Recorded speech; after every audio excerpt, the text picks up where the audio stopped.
Ассаламу алейкумдар, урматтуу мекендештер. Мен кайрадан Зак күчмен. Кандайсыңар, жакшыбы ден соолуштар? Мен сиздерге көчө күнү бир жоокий жөнүндө чыгарбадым беле, активист. Тиги Сад Жаппар Камчыбек Ташиевке тийиштүү депчи.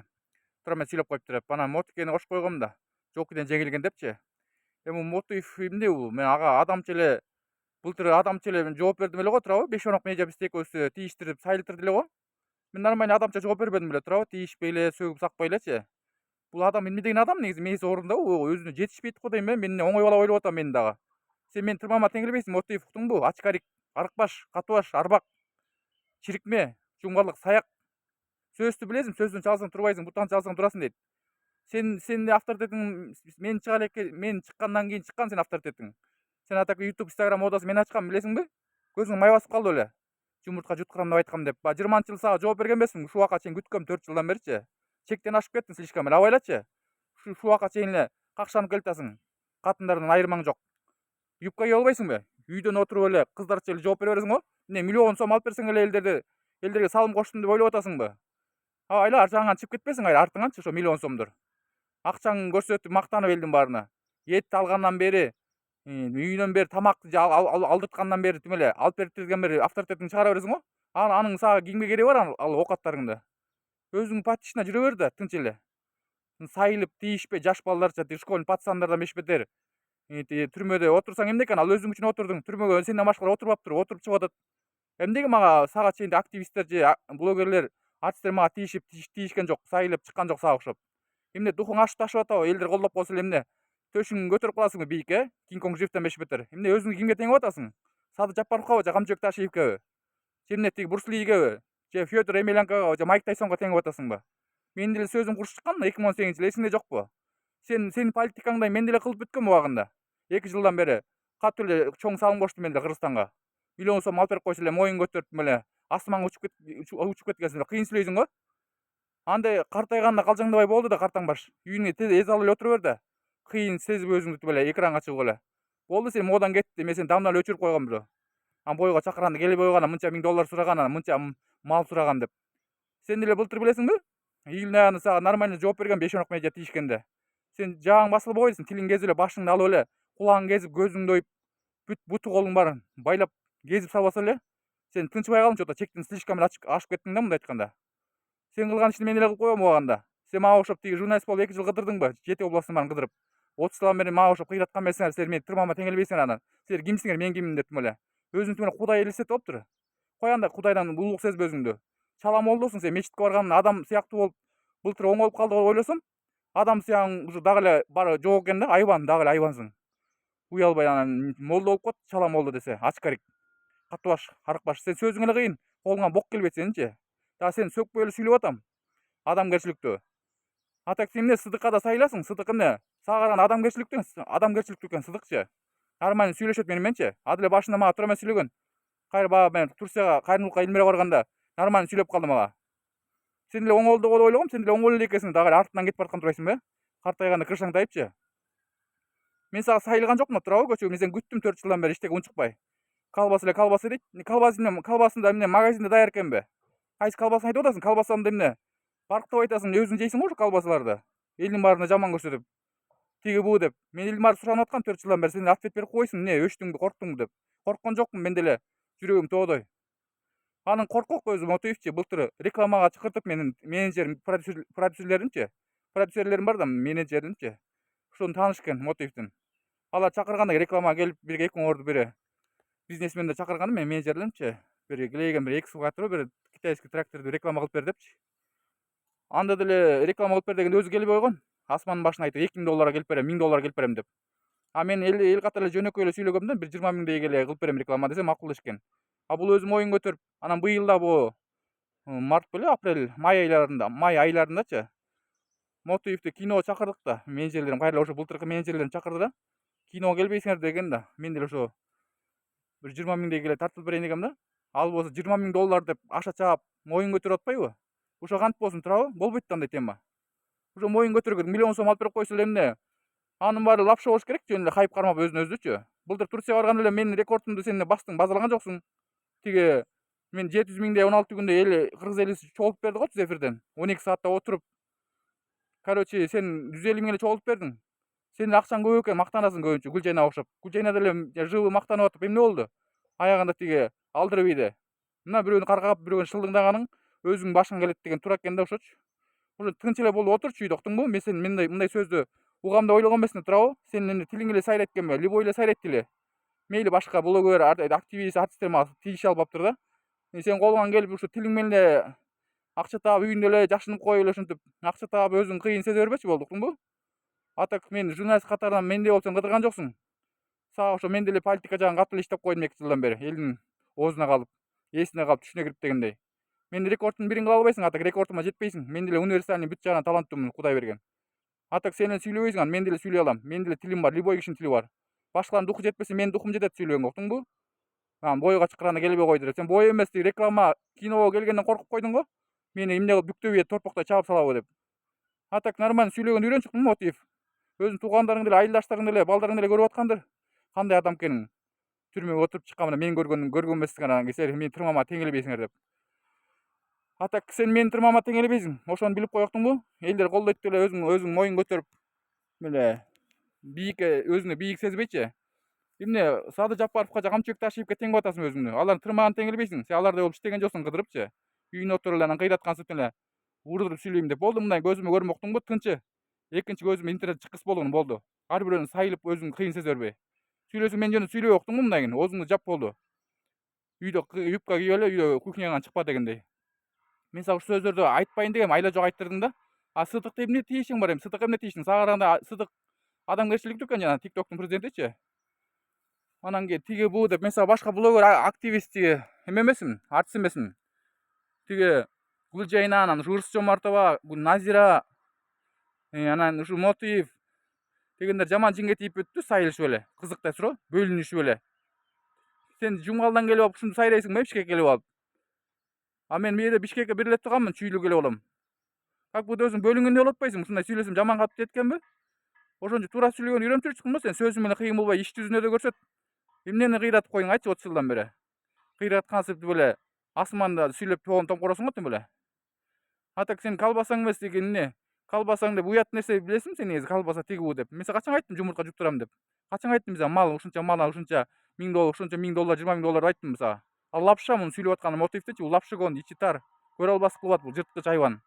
Малдан айырмаң жок. Мен сага ушундай сөздөрдү айта албайт деп ойлодуң беле? Живой ушинтип айта аласың, көзүмчө айта албайсың да. А уялбай анан бойго чакырып кот.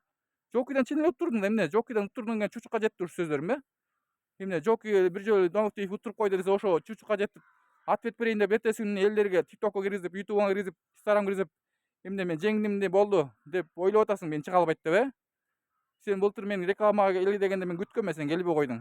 Корктуң да менен, Баягы бойго чакырганда ответин ушул жактан алам көчөдөн. Мен бүктөп таштайт го деп. Быйыл киного чакырдык эле, киного да келбей койдуң. 20 000 доллар деп эмне асманды сүйлөпчү.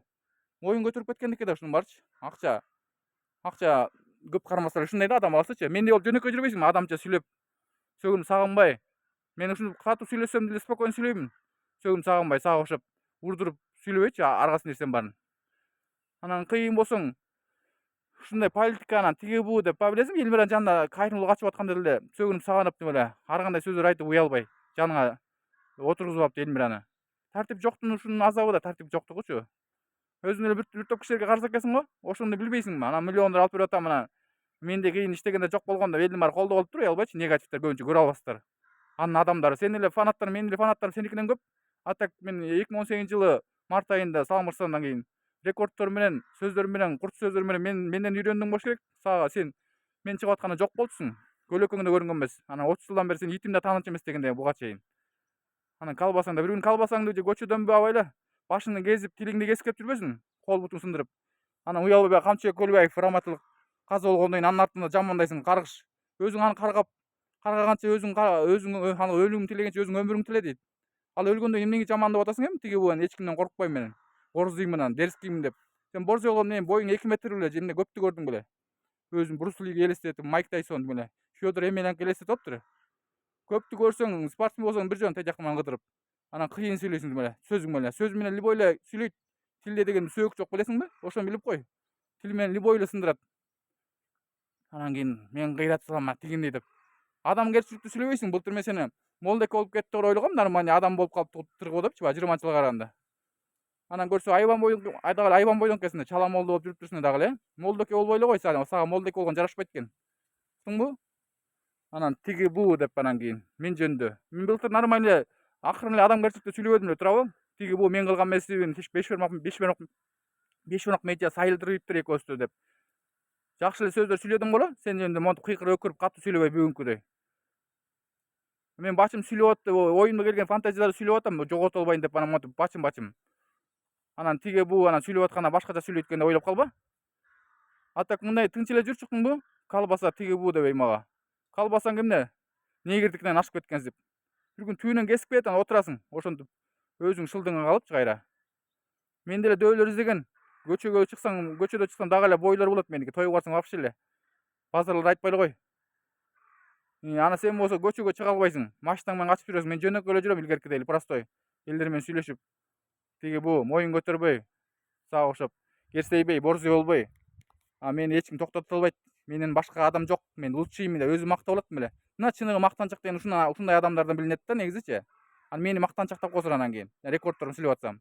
Бул өзү мактанчак го, үйүнө тамак алдырткандан бери, эт алып аткандан бери, үйүнөн бери акча алып атканын баарын көрсөтүп берет го. Ага сага кимге кереги бар ал акчаңды, тиги бооңду? Сыдыктан да кечирим сурап кой. Сыдыкка да тура эмес сүйлөп алыптырсың. Сыдык сага караганда адамгерчиликтүү экен. Сен айбандың дагы эле кете элек экен. Бекерден саяк эмессиң да. Тиги буу деп мени аябай бөлүп жаман көрсөттүң го 4 жылдан бери. Каяктан чыга алдың? Көзүмө көрмөчү кунактыңбы? Сен барыңан жоогуң жакшы. Бирөөгө каргыш, өлүм тилегенче өзүң өмүрүң тиле дейт. Анан уялбай Камчыбек Көлбаев өтүп кетсе деле тиги буу деп Камчыбек Көлбаевди жамандайсың. Абайлачы, өзүң тозокко түшүп калып жүрбө. Аларды жамандап сүйлөп алып. Өлгөн кишини кайра эмеш керек, макташ керек анан өлгөндөн кийин жамандабай. Качан тирүүсүндө мактачу элек, өлгөндө мактайбыз тили бойлуу адамдар. Анан кийин тилим бар деле, 2 метр тилим бар деле кыстарчасынан сүйлөй бербей. Бир күн абайла дөөлөрбү, бандиттерби, каракчыларбы сени бир күн чаап кетет. Анда Камчыбек Ташиевке тең кылып атасың Садыр Жапаров өзүңдү. Алардын охранасы бар, телеэкран тилдери. Сеники жок. Сен жалгыз жүрөсүң, мага окшоп. Ошон үчүн мен негативтерге жооп бергенде эле жооп бердим сага жана. Айбандарга жооп берип атпайбы 6 жыл мурунку? Мен деле ошондо жооп берип кетейин дедим. Сен болсо слишком чектен ашып кеттиң вообще элечи. Тиги буу деп анан каткырып, анан кызыктай суроо берип, атын менен айтпай. Жаман угулат экенби? Ачкарик, арыкбаш, чала молдо, ушакча катын, кыздар десем жаман угулуп атабы? Ошол сыяктуу эле да. Малсыңбы, жапайсыңбы, айвансыңбы, жыткычсың десем жаман угулуп атат туурабы? Мен сага да ушундай калтырбаган, ичимде калбаган сөзүм барын айтып кетейин дедим. Анан уялбай бойго чыкыраны келбей койду, эл баары ушак кылып кыздарчасынан. Каякта ушакчы? Өзүң келбей койдуң го тиги былтыр рекламага. Асмандын башында айтып $2000, $1000 деп. Мага окшоп 20 000 деп жөнөкөй айтпай. Келбей койдум былтыр быйыл киного 20 000 деген мен да келип берем десем былтыркыдай.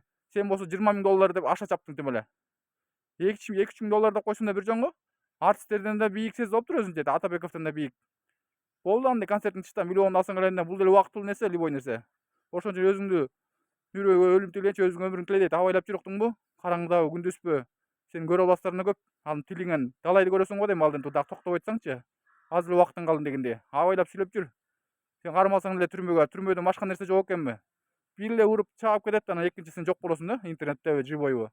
Ошон үчүн тура сүйлөгөндү үйрөн, менден үйрөн, уктуңбу? Тура сүйлөгөндү. Мондай кага сүлкүнү жейм деп ойлогон эмесмин ушул убакка чейин, А так жооки Сыдыкка теңебей эле кой мени. Мен башка адаммын. Сен менин тырмагыма тегилбейсиң, уктуңбу? Мен элестетпе, сен политика эле эметет экен депчи. Мен универсальный рекордумду бирөөсүң албайсың. Мен сенин политикаңдай нерселердин баарын кылып бүтүрдүм мен ужочу. Универсальный журналистчаны текшерип, сага ошо үйдөн чыкпай, жашынып сүйлөгөн жокмун. Тиге буу деп өзү мактап. Мына өзү мактанчак экен, мотивдин өзүнүн мактанганын билиңдир, бул каркас катыбаштын. А так болсо сөзүмдү угуп коюктуңбу? Сага ушундай сөз менен вызов кылдым. Экинчи мен көзүмө көрүнүппү экрандан чыкпаганың. Тишина башкаларга сайылы мага тиешип уктуңбу? Сен менден ылдыйраак, менин авторитетим сага караганда бийигирээк. Ошону билип кой. Тиги буу деп өзүңдү чоң элестете бербей. Тынчы болду. 4 жылдан бери дагы какшанасың. Көчө бир сөздү жоки унуттурган десем тим эле өзүңдү оюңа алып аптырсың тим эле. Бүгүн ушундай сөздү угам деп ойлодуң беле? Укпайм деп ойлодуң беле? Уктуңбу? Эзал болду. Ата кыргыз элин суранган, сен деле ответ берип кой депчи. Менин фанаттарым сеникинен көп мындай айтканда. А так сүйлөгөн менден үйрөн. 2018-жылы мен катуу чыккам сөз жагынан курч болуп. Ошон бир сөзүм эле катуу ийсе, бүгүн 10 сөзүмбү, 20 сөзүмдү угуп коюктуңбу? Экинчи чыккыс болдум мындай интернетте көзүмө көрүнбө дегендей. Астыманы чыкпа. Даже реклама тито кинолорго келбей койдуңбу? Азыр бойду айтпай эле кой сен. Сен коркоксуң, жөн эле сөзүң күчтүү сенинчи. Кол бутуңан эчтеке келбейт дегендей. Ата кыргыз элим. Men nengesi geçerli ýatak men sözüne jaraşa jogap berdim. Ba tormusунчу, jolupgaçy men Zak Güçmen.